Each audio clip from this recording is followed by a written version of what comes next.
Hi friends, welcome to today's session. Thank you all for your responses on yesterday. And our quiz question was Gulf of Lions is a part of which sea? And answer is Mediterranean Sea. You can see the map here. South of France lies the Gulf of Lions. So moving to today's session. First question, with reference to market intelligence and early warning system MIEWS web portal, consider the following statements. Statement 1, it is a platform for real-time monitoring of prices of all vegetables. And statement 2, it is an initiative by the Ministry of Food Processing Industries. And statement 3, the portal also offers an e-commerce facility of the vegetables to the people. And which of the above statements are correct? Option A 1 only, option B 2 only, option C 1 and 3 only, and option D 2 and 3 only.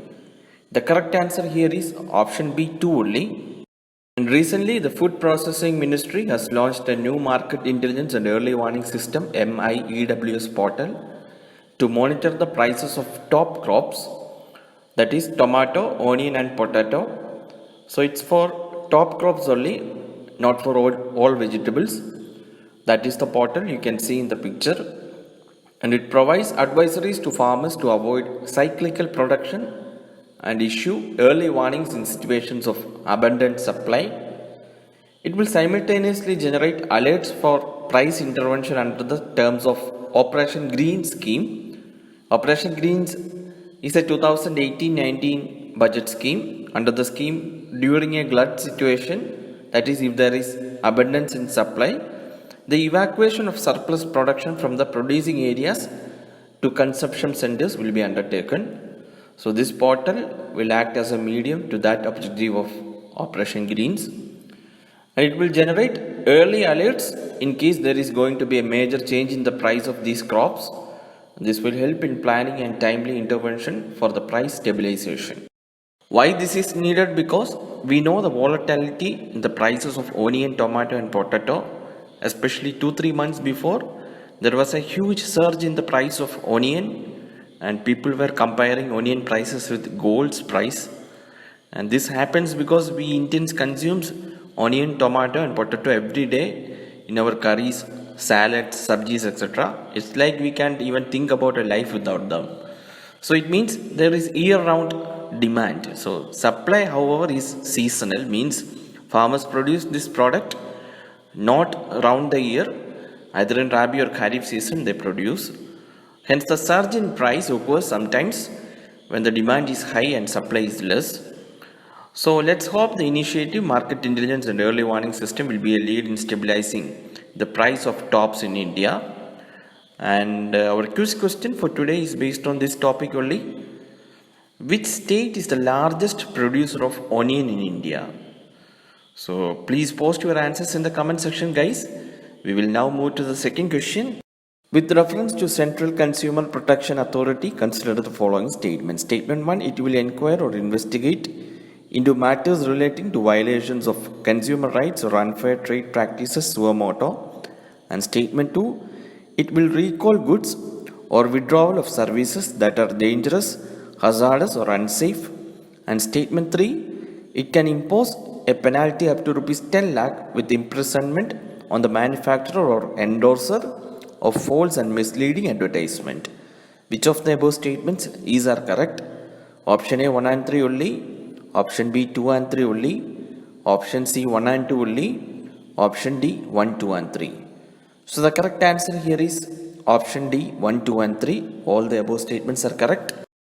So recently, Union Ministry of Consumer Affairs, Food and Public Distribution announced that a Central Consumer Protection Authority (CCPA) will be established soon. The CCPA is being constituted under the Consumer Protection Act of 2019. The new act replaced the Consumer Protection Act of 1986. So remember that. The proposed Consumer Protection Authority aims to protect the rights of the consumer by cracking down unfair trade practices and false and misleading advertisements. The new act recognizes offenses such as providing false information regarding the quality or quantity of a good or service and misleading advertisements. It also specifies that action to be taken if a goods and services are found dangerous, hazardous or unsafe. So the authority will have the powers to inquire or investigate into matters relating to violations of consumer rights or unfair trade practices suo moto, or on a complaint received, or on a direction from the central government. Now let's look into structure of this authority. There will be one chief commissioner as head and two commissioners as members, one of whom will be dealing with matters relating to goods, while other will look into cases relating to services. It will be headquartered in NCR of Delhi, and the CCPA will have an investigation wing also that will be headed by a Director General, and district collectors too will have the power to investigate complaints of violations of consumer rights.